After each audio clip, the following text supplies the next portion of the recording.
Here are 10 super simple market research hacks you can use with AI to steal insights like an artist. Before we dive into this, you should keep these questions in mind, otherwise you can get lost in the sea of information that's going to leave you more confused than when you first started. The key to make this work is context. What's the goal? For who? And how will this help? For example, the goal of this video is to help you do market research quickly using the power of AI tools, platforms, and digital technology for entrepreneurial-minded freelancers and business owners that want slight edge advantages that are simple and effective. Ultimately, my goal is to help you, but also get you to subscribe. And for those that want to work more closely with me, to reach out and see about working together. With that being said, let's get into it.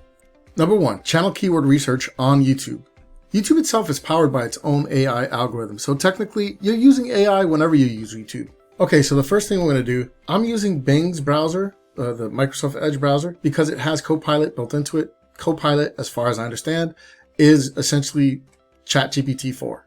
I like it because it's built right into the browser itself, so I'm going to use this. But you use whatever you want. Microsoft Chrome works. Gemini's cool. I'm pretty sure they're going to ramp up Gemini to be similar to this at some point. I could be wrong. But anyway, we're going to start with this. Use whatever you want. So first thing we're going to do is channel keyword research. So I have a copywriting background, but I don't consider myself the quote-unquote copywriter. I have written. Anyway, this is what we're going to do. I'm going to search for copywriting. I want to show you something here. Notice, we're going to come back to this in a second. Notice these sort of related searches. I'm not signed in here. I wanted to do it from, as much of a unbiased perspective as I can, like giving you like a neutral view. I guess I could have gone incognito or something like that. But anyway, this is giving you it's starting to give you ideas as to what people are typing in. This is all going to be related in a second. So I'm going to go ahead and click copywriting. But then what I'm going to do is click on filters, and I want to sort by channel type just to get a high level overview of the type of channels that are popping up. And you'll always get different sort of like results here. I challenge you to just do this over again in a moment. Like after you've done this, you'll see different channels pop up. Copywriting seems to pop up as number 1 for me most often, copywriter.com, this one. But it's not because of the number of subscribers. This, I believe, is based on a lot on search engine optimization, like relevant searches. It wants to provide relevant searches based on what you're searching. It wants to provide the channels that are related to what it thinks you're searching for. But it will change this. The algorithms will shift. It'll switch this around once it gets insights as to what you click on and what you don't click on. It's watching all of this stuff, by the way. Then what I'll do is just note some of these channels. I'll open up a few of them, and even ones that don't have anything related to copy, like Alex Catoni right here doesn't show copy here, but if I click on the channel, might have something related to copy, right? Industry leader, copywriter, marketer, I guess she has a lot of videos. She has 500 videos, and here they are. So you can start digging in to see who she is tapping into. Now, I'm going to do this here. I might revisit this again, but basically what I'm going to do is open up the Copilot, and I'm going to say, based on this page, please tell me who this channel is targeting. Give me all of the target market attributes you can. Include demographic, geographic, and psychographic, and whatever else you think is useful. Boom, leave that set to more creative, and let's see what it says. Yeah, this ain't perfect, and you should probably start with keyword research, insights from your market. If you have data based on current actual customer data, use that stuff. You already have access to it.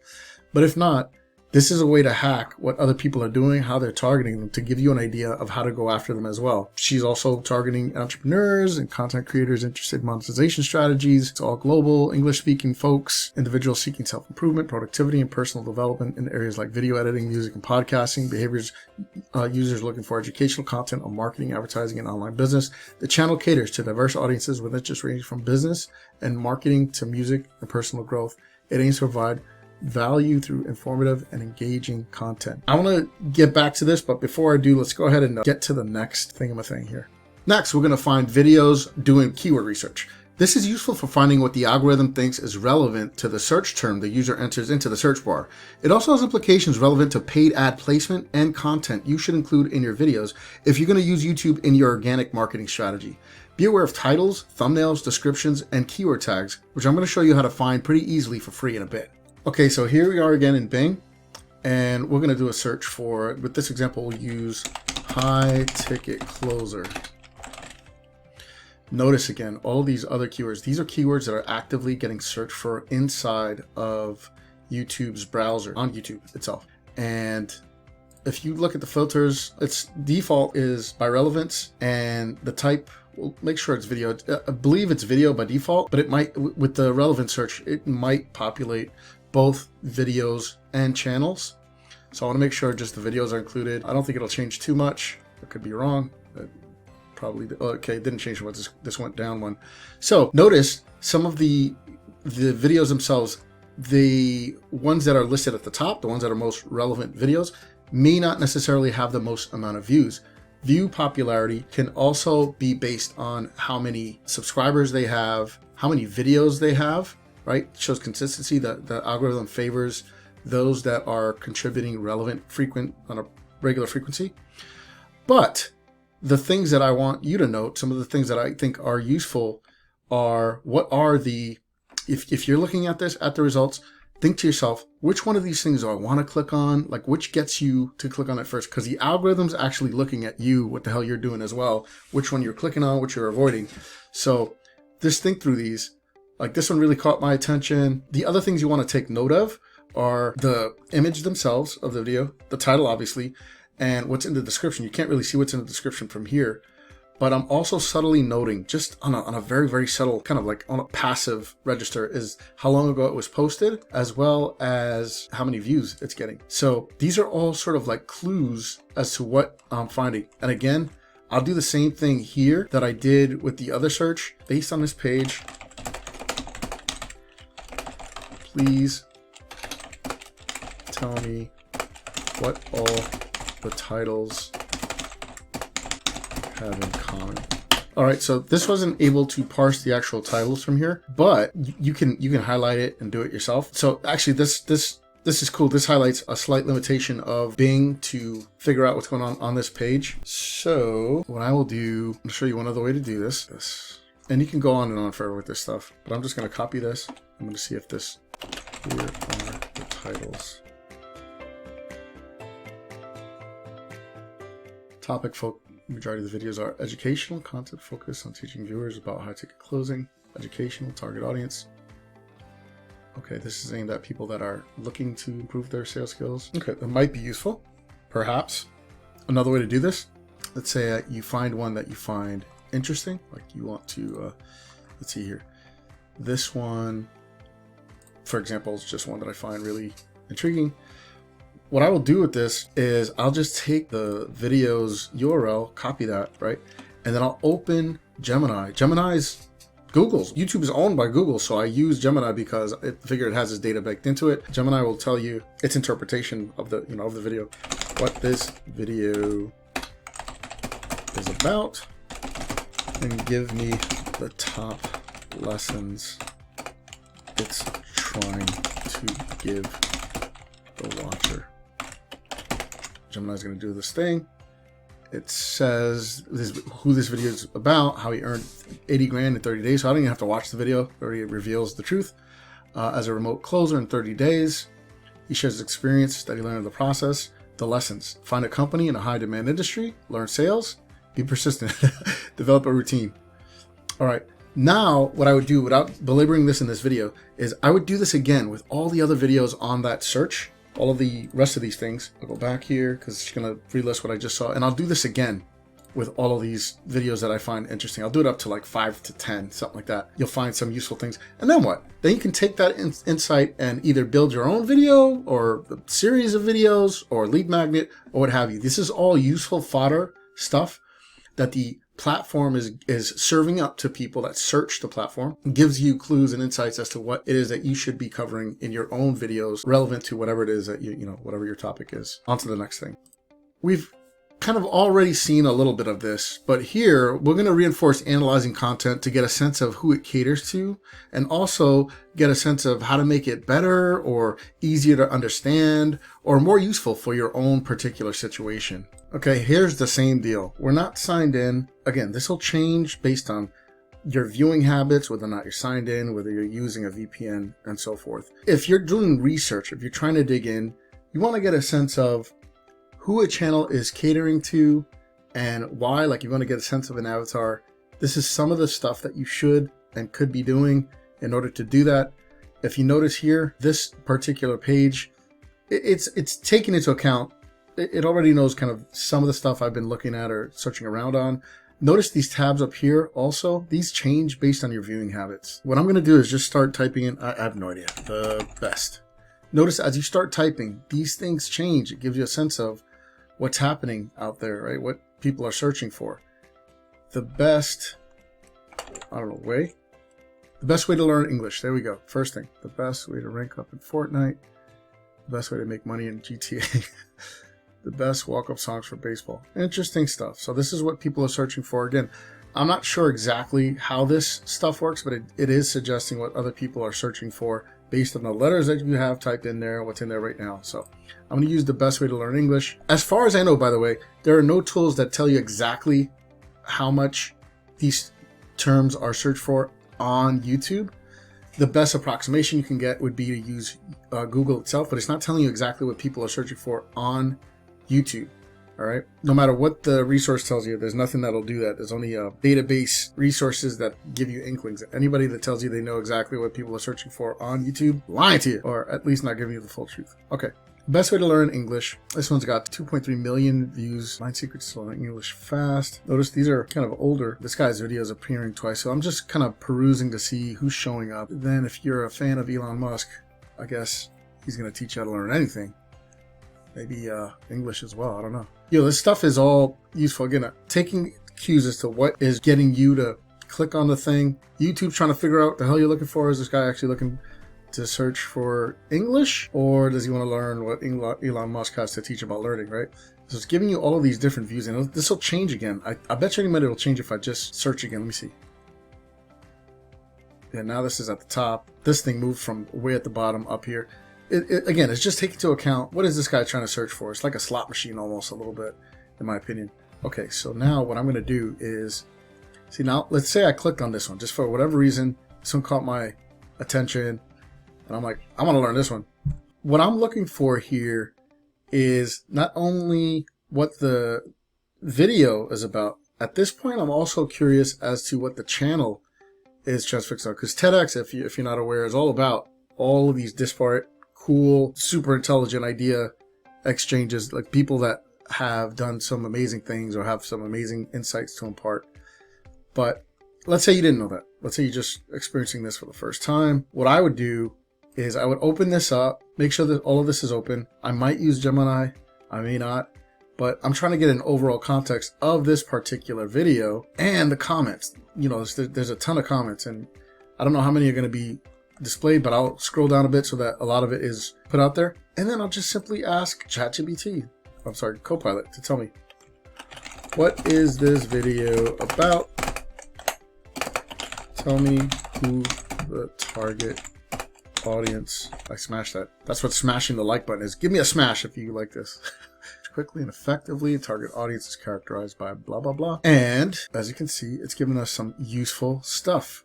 Mayhaps. I'll type in something like, based on some of the comments you can read on this page, what do people like, not like, what's missing, how can we improve the content? I'm going to click enter and see what happens. I know that it's using the web, so it's not using this particular page, but you can ask it to use this page. But this is still useful. It's just still getting insights from all over the web. Then I can just say answer from this video instead.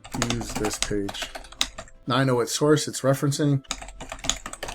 Another way to do this is to just simply copy and paste from the comments into the box. So since it's not giving me what I want there, I will scroll down a bit. I'm just going to do this. They like the speed up claims, the personal experiences, practical tips. They don't like the length of this video. They wish it had more visuals, segmentation, visual aids. These are all the things that I could do to make the damn thing better if I was creating this type of content. Does this stuff make sense? I'm hoping it does. On to the next section. All right, we literally just did this in the last section, but I can't stress enough how important it is to analyze comments. And I'm not just talking about YouTube comments. Anywhere there are reviews, there's an opportunity for you to find useful meta insights you can use to make whatever your content much more gut-punching impactful. Let me show you what I mean. Okay, so you can look at any YouTube video, and you should be doing this routinely, in my opinion, especially if you're doing work on behalf of others, if you're a freelancer of any sort. You want to find out how an 18-year-old starts a $144,000 a year pressure washing business. That sounds cool. And it's about a half hour long. I watch these things on double speed. You have the power of the YouTube transcript to find out what's going on here. 663 comments. By the way, I'm also looking for stuff like this, pinned posts, as well as to see if they have anything in the descriptions. This thing has gotten a lot of views, so it's exciting.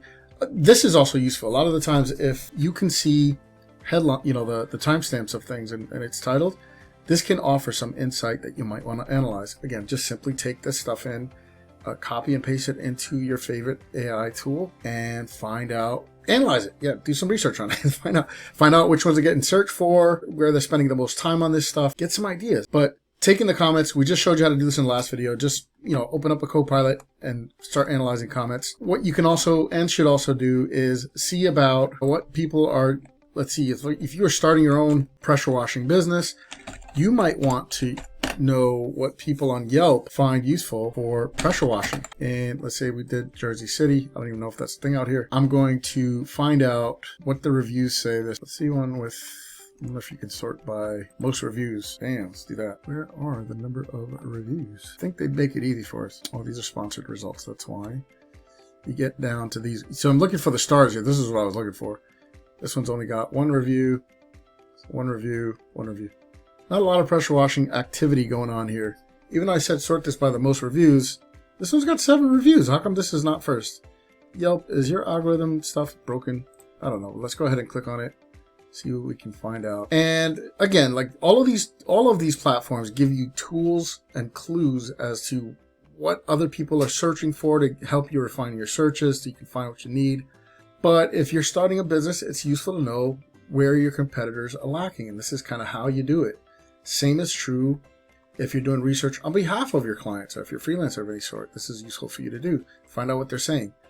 And let's just assume for a minute there were more than just 5 reviews. Like you couldn't analyze all of these. You could still use this page here to be like, analyze this page to tell me what folks dislike about the service. So again, it's telling me a rundown of what, there are no negative reviews. That's cool.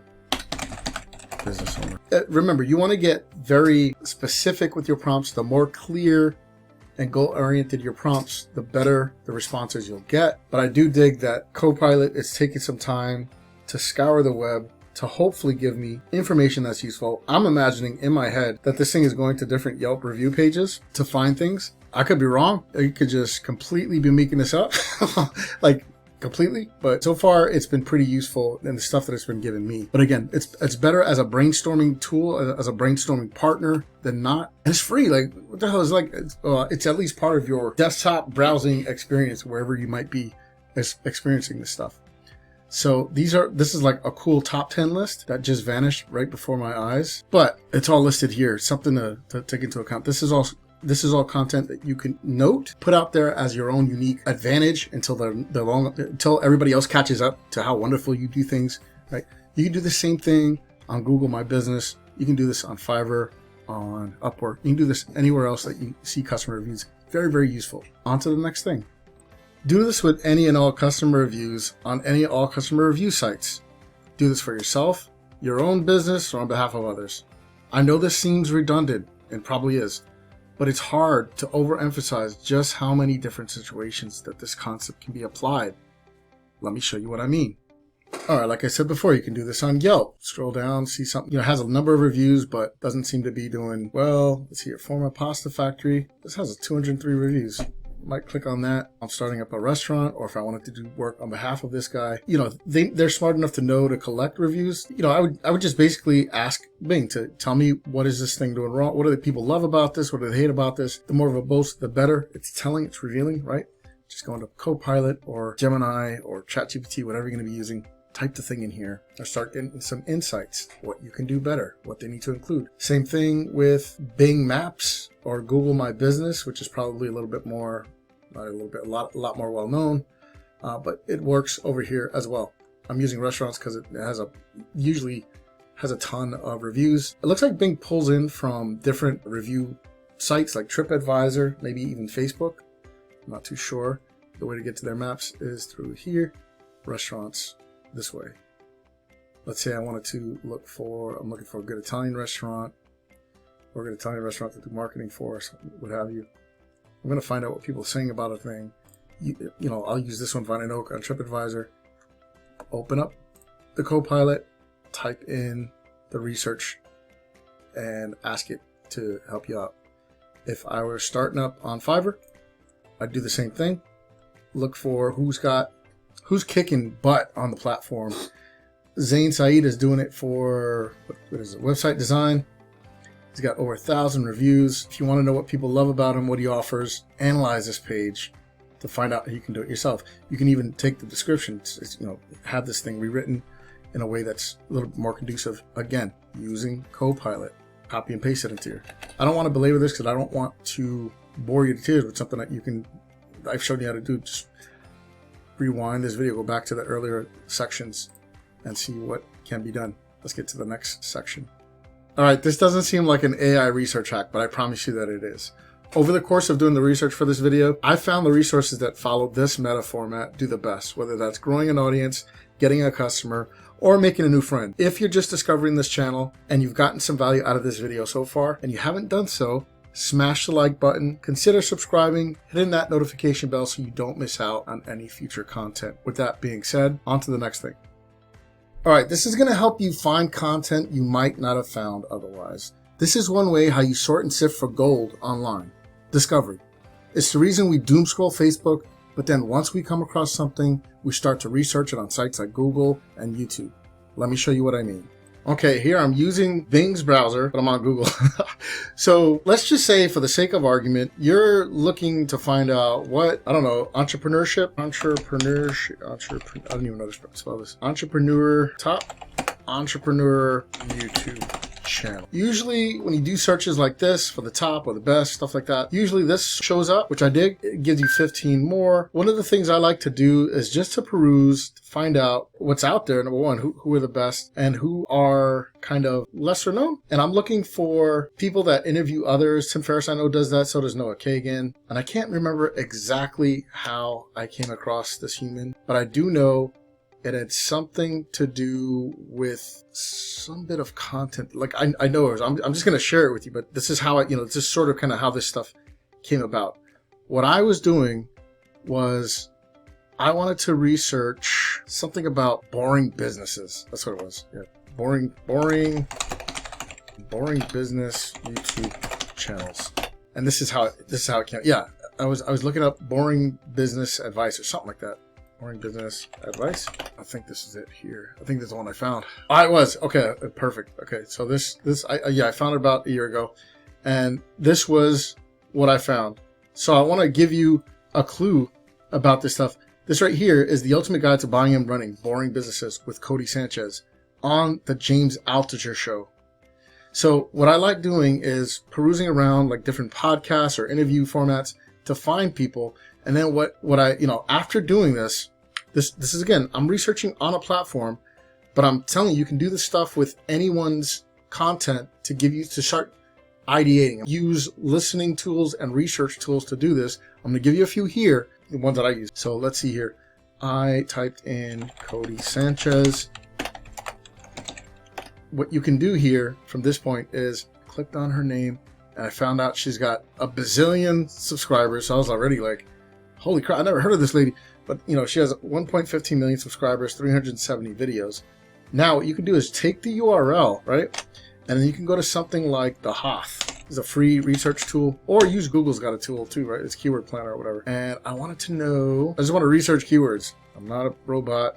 You're a robot. These things are always going to trip me out because I never can guess this stuff right. Is he part of the motorcycle? Continue. Come on now. Okay, this thing says it's not found. That's BS. because I know it's found. The tool that I use is SE Ranking. I don't know if they have a free version of this thing. If you see a link from me, assume it's an affiliate link. I don't know. If not, just search for SE Ranking yourself. Probably find something. Keyword suggestion tool. And I want to analyze the specific URL here. Not just YouTube. YouTube at Cody Sanchez. And what this thing tells me is one of the cool thingamathings. It had boring, but I did find people do search for boring business, and they did come across her video when you searched for that stuff. Basically, what I'm telling you to do is, this isn't a jumbled way because I discovered this a while back, but I still do this same method for finding weird esoteric keywords that are useful, people are interested in, could be have commercial intent, and could lead you down a rabbit hole that could help you find a profitable opportunity. I don't know how or why. This is what groping is all about. We're just kind of looking for ideas for stuff that is potentially useful. When I go back to the YouTube channels and I type in something like boring businesses, Cody Sanchez's name comes up. Alex Hormozy's got something coming up too. But I'm trying to point out to you guys that this is kind of how you can stumble upon information or insight. Maybe not necessarily with her name attached to it. Boring business ideas, gold mine from old businesses. Roland Fraser's got all the cool insights. If you just do this, you'll come across some stuff. You'll start uncovering things that you may not have thought of. And this right here helps you with that. Search to find out who she's targeting. Again, do all of the other kind of keyword or research that I showed you earlier in this video to uncover useful insights and concepts and things to glom onto that I would either use for my own purposes, for my own business, or for a client's business that you might not have thought of. That's kind of the beauty of this stuff. I'm hoping this makes sense. On to the next thing.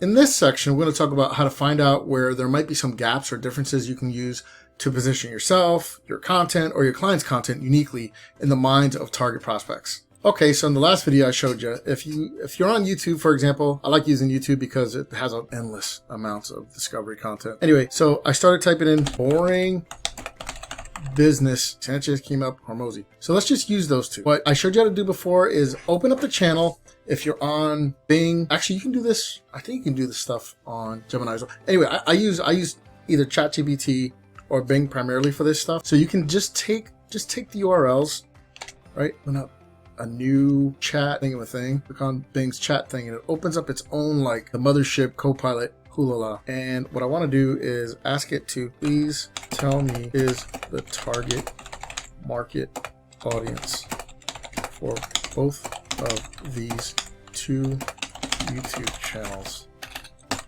Give it Cody Sanchez, and I'm going to give it Alex Hormozy. Between the two. Let's see what it tells me. All right, so it's telling me some stuff. I'm gonna go ahead and let it, I'll read this stuff. And again, I'm trying to blaze through this. I'm not trying to keep you here. This ain't an entire masterclass on this stuff. But now I'm gonna tell it where might there be some areas of opportunity where they overlap and where they differ. Again, you probably want to give it a more thorough prompt, but for the demonstration, for the purposes of this video, I think this should be useful for you to dig into, because if you target, or if your prospect targets people that are in these people's audiences, it's good to know that, right? And you can use this stuff to uncover and find out how you can position yourself. This is like a sort of mini, for lack of a better way to describe it, I can't spell it right, is Ikigai. It's like an Ikigai exercise, an exercise in showing where things overlap and where they differ and where you might come in to position uniquely. On to the next thing.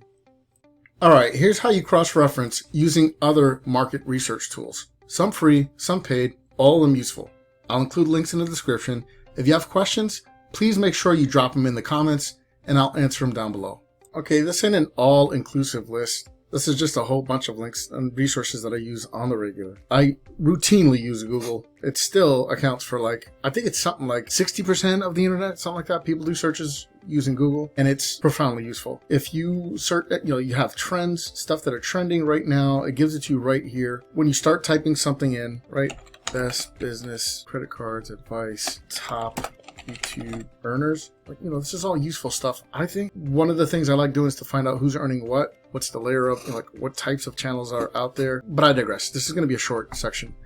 Essentially, I'm recommending you use Google. When you do searches, take note of what pops up, not only in the recommended suggestions, but keep in mind that people also ask what ads pop up for stuff. There's no ads here because this doesn't have any commercial intent, I suppose. At the bottom, there's some more related searches, things to consider, whatever it is that you're searching for. The next thing you have Bing. Bing is not, like, as far as the search goes, it's not my preferred thing for search.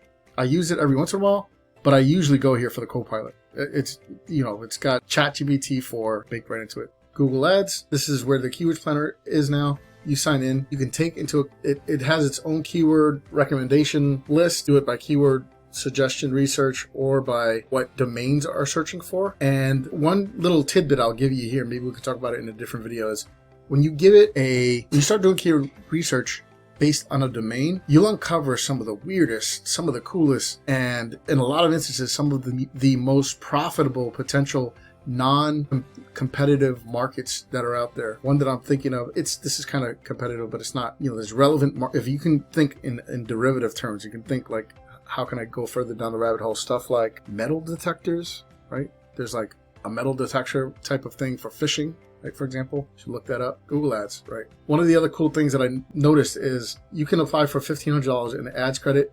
It's not doing it right now, but when I first came here and I was on the Bing browser, Microsoft immediately was like, hey, we'll give you like $500 if you try Bing ads instead. They put an overlay right on this page, which I thought was funny. Kind of useful. Google Trends. This is insanely underutilized in my opinion. You can see what's trending right now. Highly recommend doing it for what's, you know, just get an idea of what's going on. You can use this for a news search for a local area. Real-time search trends, last 24 hours. Thunderstorms. Trends is insanely useful. Start plugging stuff in here to find out where people are searching for what, related searches, whether or not it's upwards or downwards trending, and you'll uncover some gold. One of my favorite tools, SE Ranking. You might have your own favorite. There are a ton of other tools out there. I just happen to use this one all the time. And it's, again, it's an alternative to and a supplement to stuff like Google's keyword tool, keyword planner, and there are competitors to this, such as SEMrush. There's a free tool called the Hoth, which I recommend. And there's a ton of these SEO tools. If you don't have a good SEO tool, you're missing out. It's kind of boring, but it's insanely useful because it uncovers a lot of data. There's a lot of data in this stuff. It's data rich. Google Gemini, I think Google's got all the data right on the internet. So the more that they work at this, they weren't the first ones to come out with the AI tool. ChatGPT is, but like anything, Google didn't come out with search either. They just did it better. They're probably not the channel you want to sleep on. Like, I think they're going to get better and better with this stuff. I use it now because it has the data baked into it. So they still uncover and give you useful insights when you're looking for data related queries or insights when you're interacting with the bot. ChatGPT, if you have not used this yet, I don't know why. It is the talk of the town. Insanely useful. I love it. And I think it's undervalued. Meaning a lot of people just don't know quite exactly how to use it. It's overhyped right now for sure. It's not like the most useful thing ever in the world. It's more useful than not. And finally, for today's, for this section anyway, AppSumo and other lifetime deal places. This is Noah Kagan's baby. This thing has a ton of software that you can get lifetime deals on. For example, some of the most well-known tools out there have been featured on this. By the way, that's what, probably why I like SE Ranking, because I have a lifetime deal on it. Zapier was featured on here. I've gotten webinar tools from here, lifetime deal access. A ton of tools you can use on this. And they're making their own, like TidyCal is their own version of Calendly. You should check out some of this stuff, and even have free versions of it. See there. So I'd recommend playing around with this if you haven't. Again, I'll include some links. On to the next thing. And finally, use the platform's suggested search ideas. I don't just mean the obvious ones, like the people also ask stuff on Google. I mean the subtle stuff, meta, the things you may not even know why you're drawn to click on. Let me show you what I mean. On Google, we all know when we search for something, Taco Bell, Cheez-It, Crunchwrap, okay. We also get these other people also ask things, as well as the things at the bottom of the screen for related searches. That's kind of like, I'm assuming you know that. I shouldn't make an assumption, but essentially most people know about that. But on other sites, other search related sites, that's not so obvious, even on YouTube. For example, when you first go to YouTube, like if you've never been to the site at all, it's going to try and figure out, it's going to first start with relevant searches, like traditional SEO stuff, but then it's as you come back to the site and interact with it, it's trying to figure out your potential. It's trying to cater what it shows you based on your preferences. So this homepage actually lists things based on how my searches have gone and what I've clicked on the site. What people don't realize is you have a whole bunch of different algorithms going on here. It's not just on search. You're going to have the recommended searches for, I don't know, happiness. I don't know what's going to pop up for happiness, but we got a sponsored deal. Huberman Labs. I heard this guy's got some good stuff. He's got 1.5. The video's got 1.5 million views, so he's probably got a ton of searches on there. But anyway, let me show you what happens when you actually click on one of these videos. Obviously, you get some ads, but what a lot of people don't realize, you also get some searches over here. These results, suggested videos.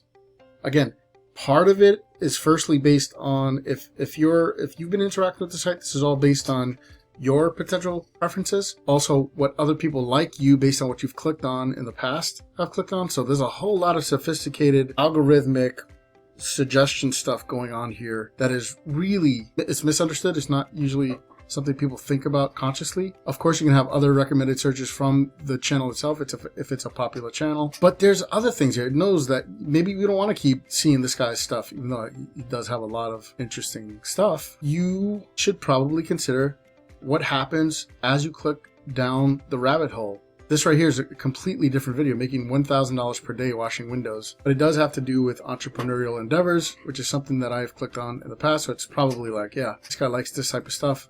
So as you click on that, again, look at some other suggestions that pop up. Don't sleep on these. These are all things you may not have thought through that the algorithm's trying to display to you. That could be a discovery thing, could be a new angle on something, or a new insight that you just did not realize was there. And this pretty much happens on a lot of the other platform channels as well, even on sites like Facebook and Instagram.